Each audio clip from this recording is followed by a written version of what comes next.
नमस्कार दोस्तों, मैं हूं आपका दोस्त आपका होस्ट आर के और आप देख रहे हैं आर के ट्रेडिंग। तो दोस्तों ट्रेडिंग साइकोलॉजी की एक वीडियो में फिर से मैं आपको स्वागत करता हूं और कहानी के माध्यम से समझेंगे ट्रेडिंग साइकोलॉजी को।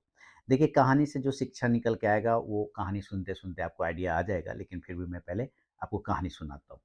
और अक्सर आप लोग इस सब्जेक्ट जो टॉपिक इस कहानी में जुड़ा हुआ है ना, उस सब्जेक्ट पर कई बार आपको क्वेश्चन भी पूछते हैं, कई बार मैं वीडियो भी बना चुका हूँ।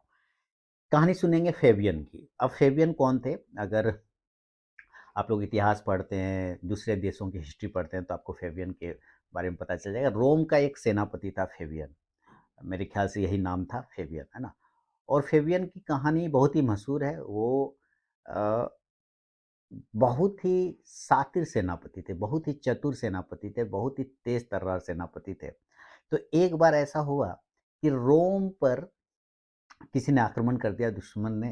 तो वहाँ के राजा ने फेबियन को कहा कि भाई आप जाइए, आप उससे युद्ध लड़िए।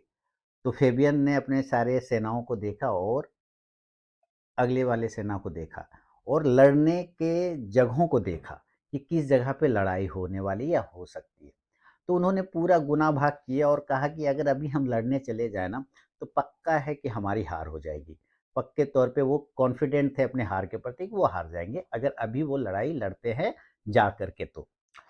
तो लेकिन लड़ाई लड़ना है तो जीतने के लिए ना, तो हारने के लिए कौन लड़ता है? तो फिर इन्होंने पूरा स्ट्रैटेजी लगाया, पूरा दिमाग लगाया, क्योंकि बहुत काबिल सेनापति थे। तो पूरा स्ट्रैटेजी, पूरा माहौल को भांपा इन्होंने और पूरा रणनीति, क्षेत्र नीति सब देखने के बाद एक जगह को मार्क किया। ध्यान से सुनिएगा, अब पॉइंट पे समझते थे। एक जगह को उसने मार्क किया नक्शे पे कि अगर इस जगह पर लड़ाई हो तो चांस है हमारा जीतने का। अगर इस जगह पर लड़ाई हो तो हमारा चांस है जीतने का। वो अपने सेना लेके उस जगह पर पहुंच गए जहां पर उनको चांस था जीतने का। और दुश्मन सेना दूर थी, दुश्मन सेना दूर थी। और इन्होंने अपने सेना को उस जगह पे रोक दिया जहां पर इनको चांस था जीतने का, कि यहां पर लड़ाई होगा तो हम जीतेंगे। और देखा कि सेना तो बहुत दूर है दुश्मन की। तो अब अपने सेनाओं से सैनिकों को इन्होंने कहा कि भाई टाइम पास करो, कोई दिक्कत नहीं, अभी बहुत टाइम है, हम इसी जगह पे लड़ाई लड़ेंगे। उसको आने दो, दुश्मन सेना को आने दो, हम लोग इसी जगह पे लड़ाई लड़ेंगे। तुम लोग को जो काम करना है करो, खेलो कूदो, है ना, जो करना है करो, है ना, कबड्डी खेलो, कुश्ती खेलो, जो करना है करो, पर हम इसी जगह पे लड़ाई लड़ेंगे। सारे लोग टाइम पास करने लगे। अब उसमें से बहुत सारे ऐसे सैनिक भी हैं जो लड़ने के लिए ही गए हैं कि भाई हमको तो जल्दी से जल्दी लड़ाई लड़ रहा है, पूरा तलवार उलवार लेके एकदम ड्यूलिस दे रहा है, आगे में नचा रहा है। और सेनापति जो है फेबियन, वो बोल ही नहीं रहा है कि जाके हमला करो, ये बोल रहा है चुपचाप बैठो यहीं पर, आराम से मस्ती से, उसको आने दो तब लड़ेंगे। ऐसे करते करते कुछ सैनिक लोग जो है अंदर से विद्रोही होने लगा कि नहीं नहीं नहीं, हम लोग अभी चल के हमला ठोक देते हैं डायरेक्ट, है ना, चल के मार ही देते हैं अगले को। हम ही वहां तक पहुंच के हमला करते हैं, उसके वहां पे पहुंच के हमला कर देते हैं।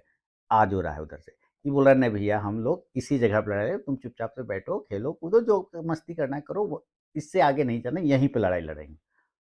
उसमें से एक सैनिक गुस्सा आ गया, चला गया राजा के पास, बोला राजा जी ऐसा है कि ये जो फेबियन जी है ना सेनापति, इनको दिमाग नहीं है, ये बेवकूफ़ हैं, इनको डर लगता है।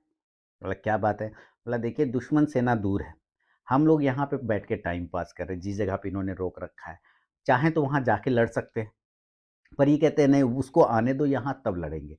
हम लोग को वो वहाँ जाने नहीं दे रहा है। अब बताइए, इसको तो डर लग रहा है तभी तो ये नहीं जाने दे रहा है।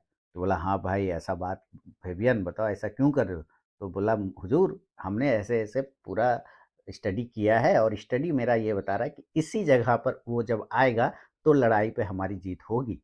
तो बोला कि दूसरा सैनिक बोला हाँ जी बताओ तुम? बोला नहीं सर, अगर वो वहाँ पर हम लोग अभी जाके अगर अप्रत्याशित रूप से हमला कर दें तो जीत तो हमारी भी हो सकती है। बोला ये भी ठीक है। तो ऐसा करो, एक दिन तुम सेनापति बनो और एक दिन तुम सेनापति बनो, ऐसे अल्टरनेट करते रहो। राजा ने कहा। तो बोला कि तो फेबियन बोला हुजूर माई बाप ये तो और गड़बड़ा जाएगा मामला। हम सेनापति बनेंगे, हम कहेंगे रुको, ये अगले दिन सेनापति कहेगा कहेगा आगे बढ़ो, फिर हम अगले दिन सेनापति बनेंगे, हम कहेंगे वापस आओ, फिर ये अगले दिन सेनापति कहेगा कि आगे बढ़ो। तो इस तरह से तो सेना आगे पीछे उसी जगह फ्रस्ट्रेट हो जाएगा ना। पॉइंट समझ में आते जा रहा है? तो इसलिए इससे अच्छा है कि हम 2 भाग कर देते हैं सेना का। आप 2 पार्ट बना दीजिए सेना का, आधी-आधी सेना दोनों को दे दीजिए, हमको भी आधी सेना दे दीजिए, इसको भी आधी सेना दे दीजिए। ये अपने तरीके से करेगा, हम अपने तरीके से करेंगे। बोला हाँ, ये भी ठीक उपाय है। राजा ने सेना का 2 भाग किया, 1 भाग उस व्यक्ति को दे दिया जो उतावला हो रहा था और एक फेबियन को दे दिया, 50% सेना का हिस्सा इसको। जैसे ही उसको 50% का हिस्सा मिला, आधी सेना मिला उस व्यक्ति को जो उतावला हो रहा था, वो अपनी सेना को आदेश दिया कि चलो अब हम हैं सेनापति, कूच करो, हमला करो, वहां जाके लड़े। फेबियन ने अपने सैनिकों को बोला कि तुमको टेंशन नहीं लेना, तुमको कहीं नहीं जाना, यहीं पे रुको, उसको आने दो। हम ये जानते हैं कि ये जो सेना लेके गया है ये हारेगा, क्योंकि वो स्थिति, वो परिस्थिति सही जगह पे नहीं है, कंडीशन सही जगह पे नहीं है, वहाँ पे हमारी हार पक्की हो जाएगी। वही हुआ कि वो सेना गया और वो हारने लगा, है ना? लड़ते-लड़ते दुश्मन देश का सेना हावी हो गया और दूसरा इसका जो उछलने वाला सेनापति था नया-नया, वो हारने लगा।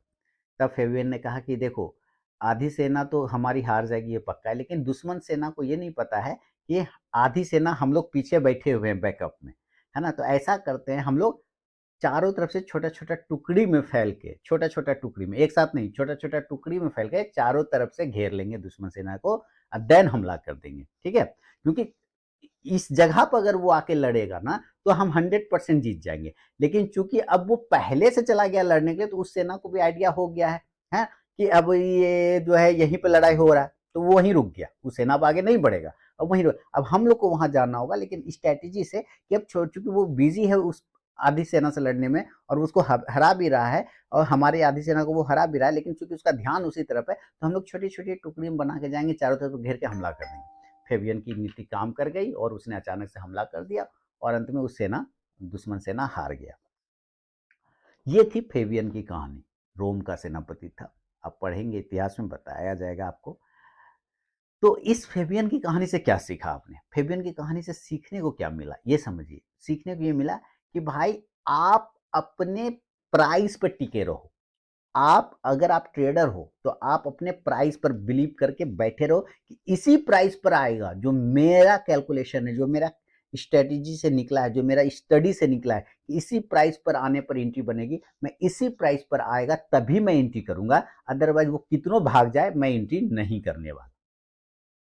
आप में से, हम में से ऐसे हज़ारों, लाखों लोग हैं जो अपने प्राइस का वेट नहीं करते और वो औने-पौने भाव में ख एंट्री मार लेते हैं, कहीं पे भी एंट्री मार लेते हैं, बाज़ार खुलते के साथ कूद जाते हैं उस सेनापति की तरह, उतावला वाला जो तलवार भांज रहा था बिना मतलब का, है ना? औने-पौने जगह पे एंट्री कर लेते हैं और उसके बाद वो स्टॉक नीचे आ जाता है और आपका लॉस होने लग जाता है। दूसरी बात कि हम एक ही बार में चाहते हैं कि हम सारा प्रॉफ़िट ले लें।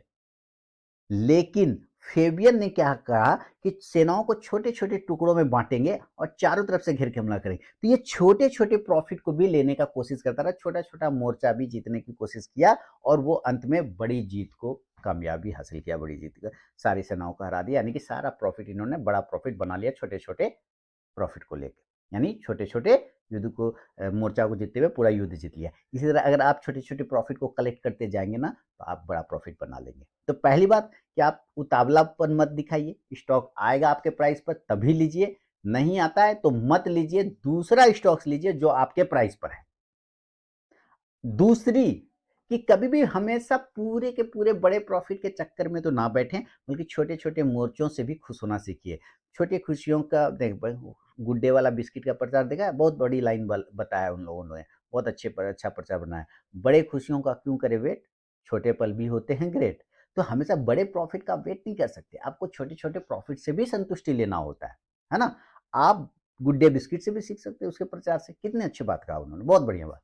इसी तरह आप फेबियन से भी सीखिए कि फेबियन ने किस तरह से बिलीव किया कि इसी जगह पे लड़ाई होगी तो मैं जीतूँगा, उसको आने दूँगा, तभी मैं लड़ूँगा, मैं नहीं जाऊँगा, उसको आने दो इस जगह पे, तभी।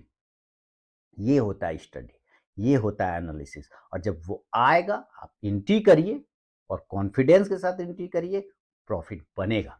लेकिन अपने चारों तरफ के रिस्क को भी समझ के, जैसे उन्होंने रिस्क को समझा कि इससे बाहर हम जाएँगे तो मार खा जाएँगे, इसके अंदर होके लड़ेंगे तो जीतेंगे। इसीलिए आप अपने ओवर साइज़िंग पोज़ीशन बिना स्टॉप लॉस के ट्रेड करेंगे, लॉस खा जाएँगे।